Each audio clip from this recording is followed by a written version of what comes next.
section recherche de la gendarmerie a pour accompagner le président Valentin qui devait répondre donc à une convocation de la brigade de recherche.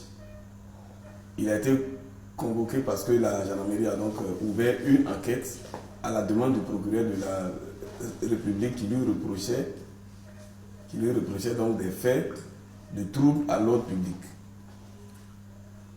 Les enquêteurs donc, qui nous ont reçus lui ont indiqué que les faits qui lui étaient reprochés tournaient autour de propos qu'il a tenus à un meeting qu'il a organisé le 23 juin à Adzopé. Au cours de ce meeting, donc, il a tenu des propos qui, selon le procureur de la République, seraient constitutifs de troubles à l'ordre public. À 16 h, qu'il a été finalement présenté au procureur de la République qui a décidé d'ouvrir une information judiciaire contre lui. Et cette information a effectivement été ouverte au 3e cabinet où il a été inculpé par le juge. Donc le juge l'a inculpé pour les faits que j'ai indiqués tout à l'heure, c'est-à-dire des faits de trouble à l'ordre public, mais n'a pas décerné de mandat de dépôt contre lui parce qu'en pareille circonstance, le juge aurait pu, la loi lui donne le droit, donc il aurait pu décerner mandat de dépôt contre lui pour le conduire à la maison d'arrêt en attendant le déroulement de l'enquête. Mais le juge a plutôt décidé de décerner contre lui une mesure de contrôle judiciaire.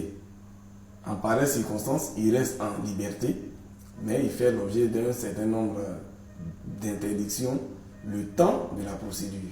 C'est des interdictions qui toutes ramènent à ses activités politiques et sociales.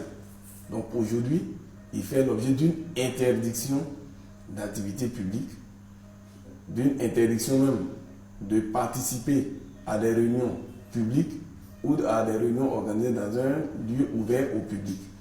Et également, il lui est fait interdiction de tenir des propos dans un lieu public, dans un lieu ouvert au public, ou même d'utiliser des moyens pour pouvoir parler au public, notamment les réseaux sociaux, Facebook et autres.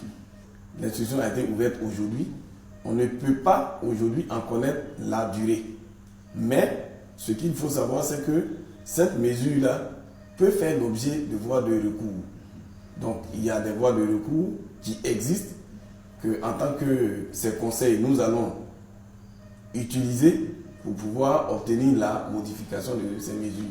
Parce que c'est un leader politique et donc lui interdit aujourd'hui toute activité politique. Bien évidemment, ce n'est pas une mesure heureuse. Et je pense que nous allons nous battre, nous allons tout mettre en œuvre pour pouvoir obtenir la modification de cette mesure dans les meilleurs délais. La décision a été prise ce soir. Demain, donc nous allons en prendre connaissance parce que la décision a été notifiée verbalement. Mais demain, donc, nous allons la consulter et à partir de là, donc, nous allons nous organiser au niveau du collectif des avocats pour pouvoir agir le plus rapidement possible. Mais c'est une procédure, donc il est toujours difficile en amont de dire combien de temps ça va mettre.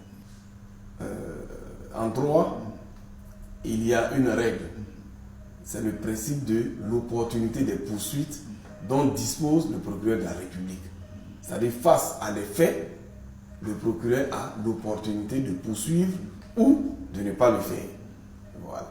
Maintenant, en tant que citoyen, nous constatons tous qu'il y a des faits graves qui ont été dénoncés, notamment les propos de la députée, le sang versé tout récemment devant le domicile du président du PDCI-RDA, au terme même d'une marche qui n'avait pas été, voilà, qui n'était pas autorisée. Et tout cela, le procureur pour le moment, en tout cas pour ce que nous savons, n'a pas encore donc décidé de poursuivre ces faits. Mais, comme je l'ai dit, si le débat est purement juridique, on pourra toujours dire que le procureur, donc, il a un privilège, c'est l'opportunité des poursuites. Voilà.